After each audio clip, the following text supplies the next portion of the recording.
Hello, hello. I'm going to be showing you the pull-through braid today. I haven't been on here in so long, so I'm excited to show you this hairstyle. A friend of mine does this all the time and it looks so beautiful, so I thought I'd show you guys how to do it. You're going to start with sectioning off a small piece of hair with a little elastic. I have these brown thin elastics that I got from Target in a bunch of different sizes for like $2, so they work perfectly, and that way you can't really tell the difference between them and my hair. So it's going to be the first ponytail. You're going to want to start with 2 ponytails, so you're going to go a little bit farther down and make the second one.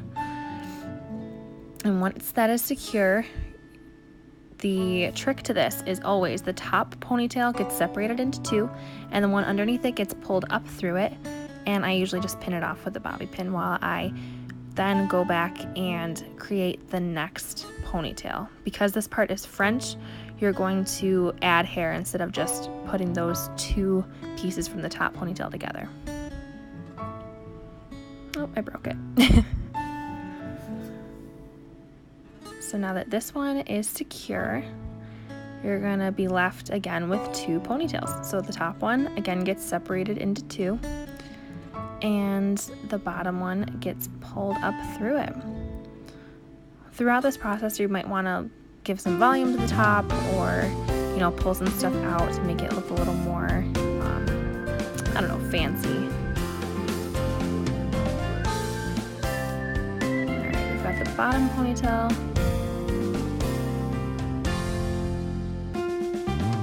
Once you let this one down, you will be left again with 2 ponytails.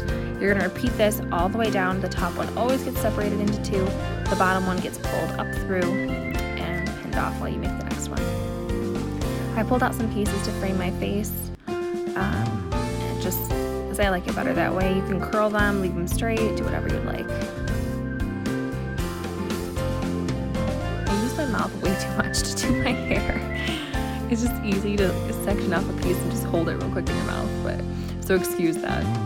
It'd be better to use hair clips, but I just didn't have any on hand. So now we are done with the French part of this. So the only thing that's going to be different is you're not going to be adding hair.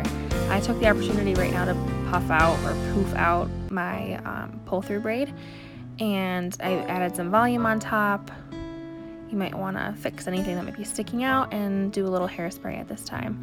I love this Instant Freeze hairspray by Aussie. It really, really holds everything together. Like, this is not a kind of hairspray you would want if you want like soft curls to be able to run your fingers through, but this is definitely a hairspray to keep updos or something intricate like this in place all day long. So now you're going to take the top ponytail like before and section it into 2. Pull the bottom one up through, and then ponytail the 2 together. It's the same exact way to do this, just you're not adding hair like you were before when it was French.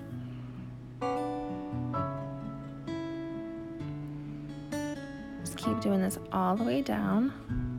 If you have really long hair, you're going to be going for a while, so turn on some music and just enjoy the monotonous ponytailing.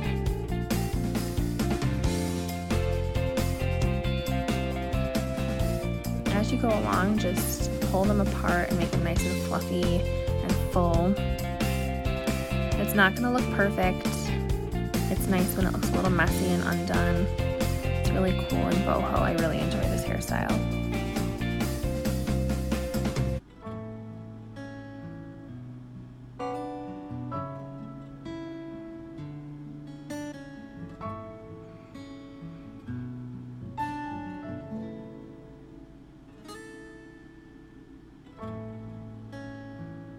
As you get close to the bottom, you can either just keep going and leave a little ponytail at the bottom, or like I did, you could just make a little loop at the bottom. I thought it looked better than leaving like just these random couple strands of hair peeking down after all of these, loops of braid. So I just did like a half pony at the bottom there, and I just made a little loop, and I thought that was pretty cute. You're going to want to fix anything, tuck some things in, spray it. Make sure you spray underneath where your neck is going to be rubbing against it. And here is the final look.